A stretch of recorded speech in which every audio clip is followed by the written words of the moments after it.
My name is Kevin Redpath, and I'm delighted to welcome you all tonight to Technology, a 21st century approach to business. Now, most of you are thinking, is this going to be yet another death by PowerPoint experience? So we decided to try and create a much more creative and dynamic approach using the whole depth of the theatre this evening. And we thought we'd take you on a journey up away from terra firma, up through the blogosphere and deep into the dark blue reaches of cyberspace. And you're going to be in the hands of an extremely competent crew of astronauts guiding this space shuttle. Starting on the left here, we've got Nick Pratt. Nick is from SiteMakers, and he'll be talking to you on the growth of e-commerce in an increasingly online society and how you can get it right first time. Next to Nick is David Hurst from Higher Sites. David's going to be covering the increasingly important issue of search engine optimization and the importance of getting it right for Google. Then there's Graham Godwin from Mendit Media. He's going to be covering modern communications, and he's going to explain the importance of networking your business for free through websites like Flickr, Facebook, YouTube, Twitter and LinkedIn.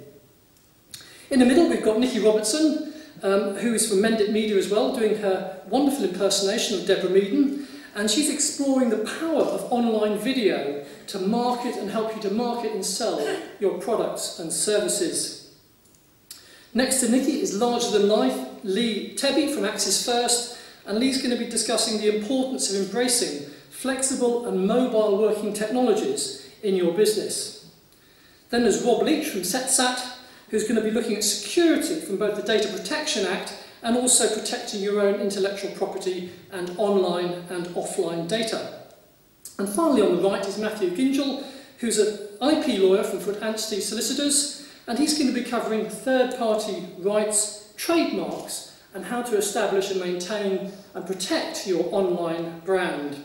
Matthew is also a little bit nervous about the effects of zero gravity on his hair, so he's flying tonight with his own supply of hair gel. Now, while they work up and get into their geostationary orbit, they will be speaking to you throughout the performance this evening on the vast laser display screen behind me. I'm going to take us on a little journey.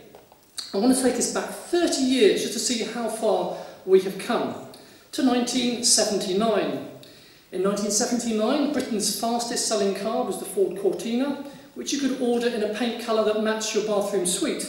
The deep seas were in fact filled with mullet, which at that point was just a simple, humble fish, only to be transformed a year later in an evolutionary move that would have even shocked Charles Darwin into a must-have hairstyle.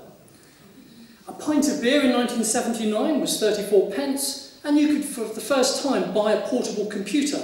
I use the word portable advisedly. It did weigh 56 pounds. It was produced by IBM with a 5-inch monochrome screen, and it cost a mere £13,360.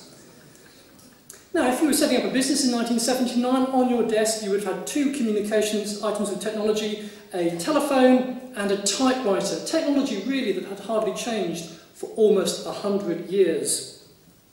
And people embraced networking in a rather laid-back and relaxed style in 1979. You put a television monitor on top of your electric typewriter, you put your feet on the desk, and you started networking, possibly using the telephone. There was no short messaging service, there was no web, there was no email.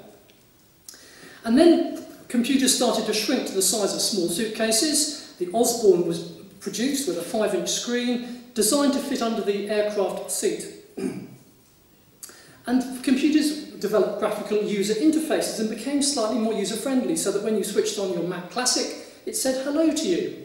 And beetling away on the west coast of America was Bill Gates, and Bill was developing Windows 1.0. Do you remember the look of Windows 1.0?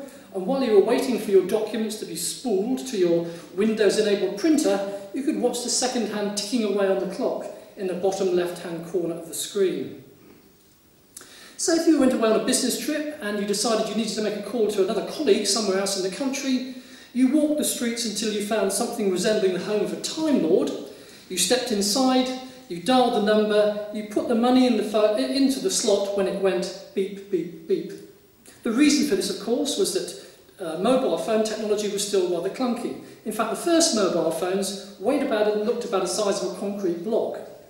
This is the Motorola that came out in the late 70s, early 80s, and it cost £2,000. But a few years later, mobile phones had shrunk so much you could actually lift them with two hands. And the emergence of a cellular technology was starting to take place. Now, if in 1979 you looked into the crystal ball of technology futures, you would have seen some very mysterious and strange words indeed.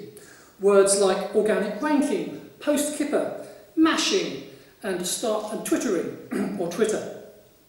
Now, if you think that organic ranking is the relationship between this animal and this byproduct, or that post-kipper is something to do with mail-order fish, and mashing is something you have with sausages, or in order to start twittering, you need to look a little bit like a twit, then you have come to the right performance this evening. So to put all this in context, and to take us on a journey, a theatrical journey, through technology, I'm delighted to welcome to the stage Will Bateman and Lou Broadbent. Will you please give a warm Tacky Morris welcome for our two performers? Thank you.